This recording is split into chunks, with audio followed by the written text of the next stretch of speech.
Bueno, buenos días. Vamos a seguir con el caso 2. Es una mujer de 25 años, bien, con enfermedad renal crónica en contexto de una granulomatosis de Wegener, poliangiitis con granulomatosis, que está en diálisis trisemanal luego de haber tenido un rechazo de trasplante, un rechazo crónico, bien, y empieza hace 8 días previo a la consulta, con deposiciones líquidas sin moco, pus ni sangre, pero con dolor abdominal, sin fiebre. Se decide su internación para evaluación y tratamiento. Tiene insuficiencia renal crónica, dijimos. Realizó previamente hemodiálisis por 4 años, luego se trasplantó y luego requiere volver a hemodiálisis por rechazo crónico del trasplante. Recibe meprednisona y azathioprina como inmunomoduladores. El examen físico está con hipotensión ortostática, tendencia a la hipotensión también 90-60 de tensión arterial, tiene palidez y sequedad de piel y mucosas con signo de pie, lo que habla de deshidratación, y por lo demás, bueno, el abdomen es blando, depresible, aunque dijimos que era doloroso a la palpación. Al laboratorio, una sutil anemia con 9,4 de hemoglobina. Tiene los glóbulos blancos, los leucocitos, recuento normal, plaquetas normales, y lo que está alterado obviamente las cifras de función renal, urea y creatinina. No tenemos registro de sus valores previos, así que esto podría tratarse de su valor habitual o tener un empeoramiento de la función. El electrocardiograma no tiene datos relevantes y la radiografía de tórax tampoco. Bueno.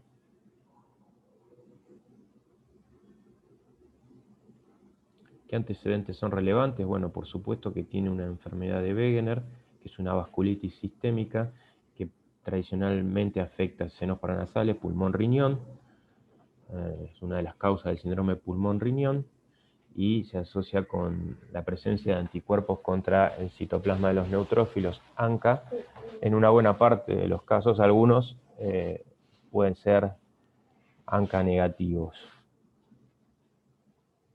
Tiene también deterioro de la función renal, que la pone en diálisis y requiere de ese soporte, con lo cual es una paciente inmunosuprimida. ¿Qué síndromes clínicos presenta? Bueno, tiene un abdomen agudo, ¿sí?, con compromiso hemodinámico, está hipotensa, deshidratada, en contexto de ser una paciente inmunosuprimida, y además, bueno, la insuficiencia renal crónica luego del trasplante. Habíamos visto en la clase entonces que el paciente con diarrea aguda, ¿sí?, tenemos que evaluar la presencia de leucocitos y sangre oculta en materia fecal para detectar las bacterias enteroinvasivas. La presencia de signos y síntomas sistémicos, como tiene esta paciente, hablan de gravedad. Entonces,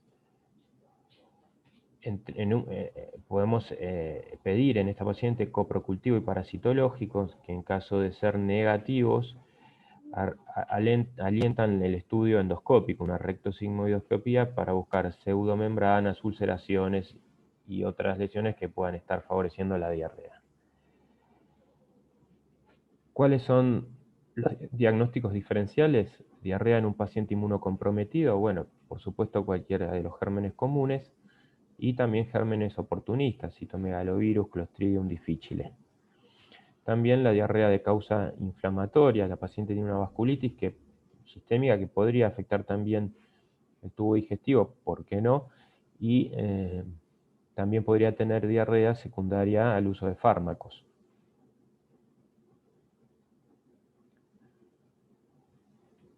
Entonces, dijimos que dentro del estudio causal podríamos buscar detección de Cryptosporidium y Microsporidium, bien, sobre todo en pacientes con VIH, que no es el caso, un coproparasitológico seriado y la detección de antígeno y toxina para Clostridium difficile.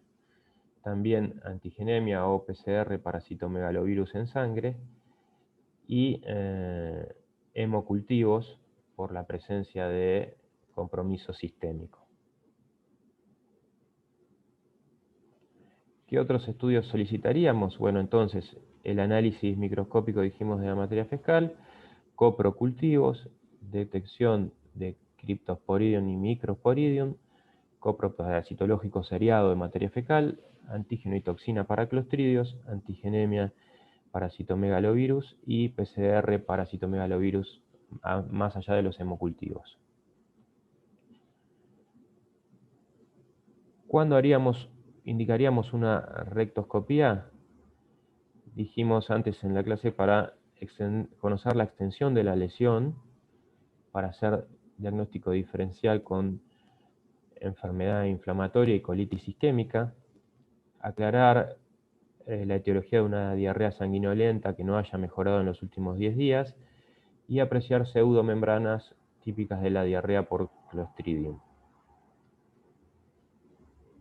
Esta paciente fue internada y los criterios de internación que vimos incluyen la deshidratación que la tenía la paciente y la presencia de inmunocompromiso que también tenía esta paciente. Entonces, ¿cuál sería el tratamiento inicial? Bueno, había que reanimarla porque estaba deshidratada, ¿sí? Y se inició tratamiento empírico con antibióticos, con metronidazol, cubriendo enteropatógenos y también la posibilidad del citomegalovirus por ser una paciente que frecuenta un centro de diálisis, que ha tenido internaciones y que tiene factores de riesgo para diarrea por clostridios. Se contraindican los antiespasmódicos y la loperamida cuando uno sospecha diarrea de causa infecciosa.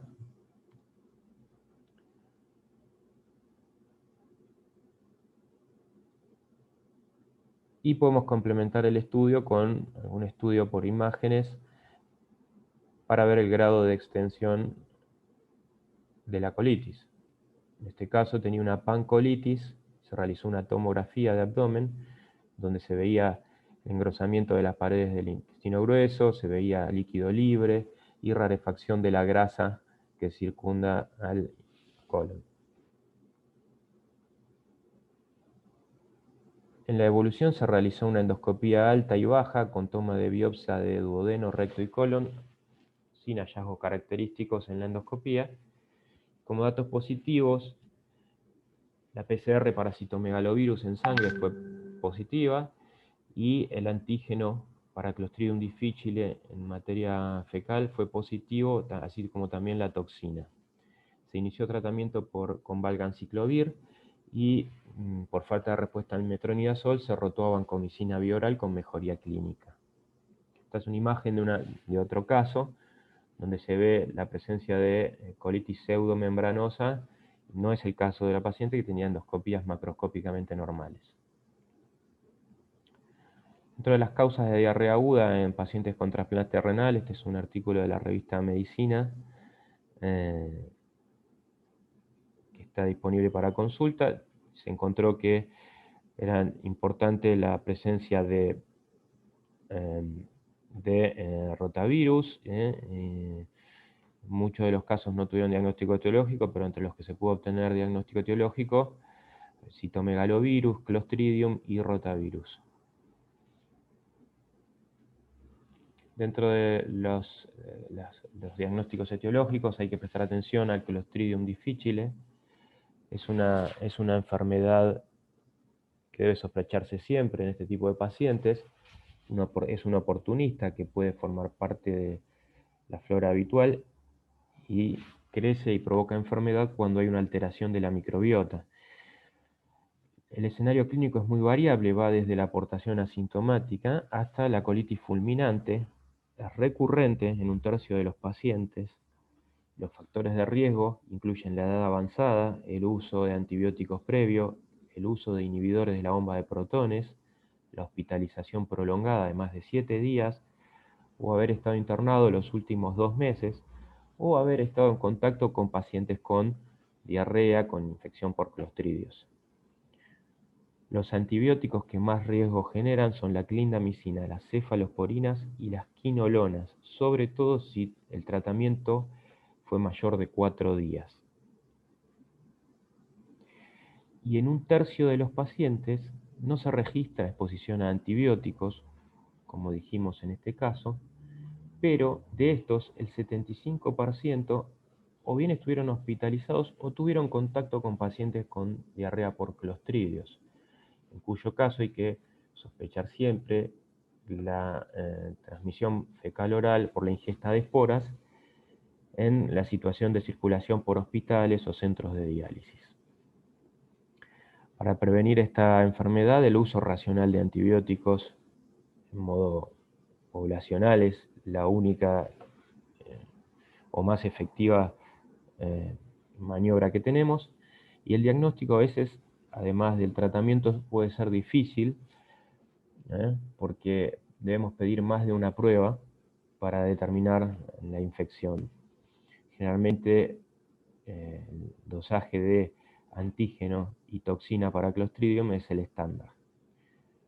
La reacción leucemoide, los recuentos de leucocitos altos, puede ser un indicio que haga sospechar esta infección, y la disminución de albúmina, así como la leucocitosis mayor de 50.000, el lactato más de 5, pacientes en hemodiálisis, como es este caso, shock o la edad avanzada más de 80 años, son factores predictores de mal pronóstico.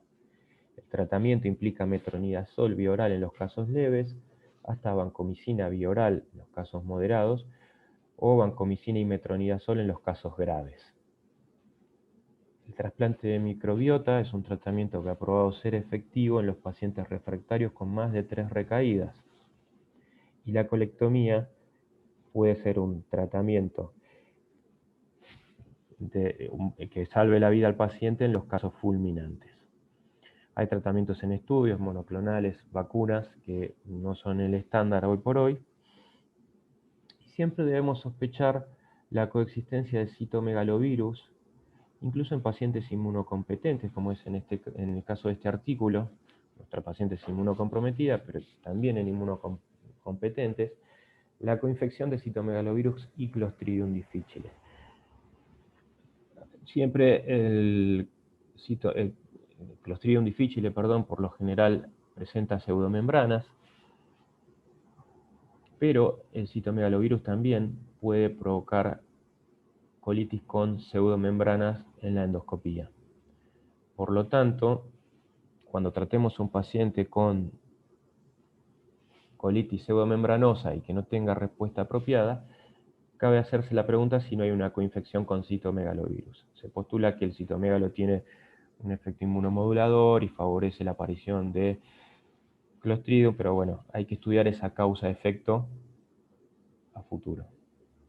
Entonces la paciente tiene una diarrea por Clostridium y una colitis por citomegalovirus asociada.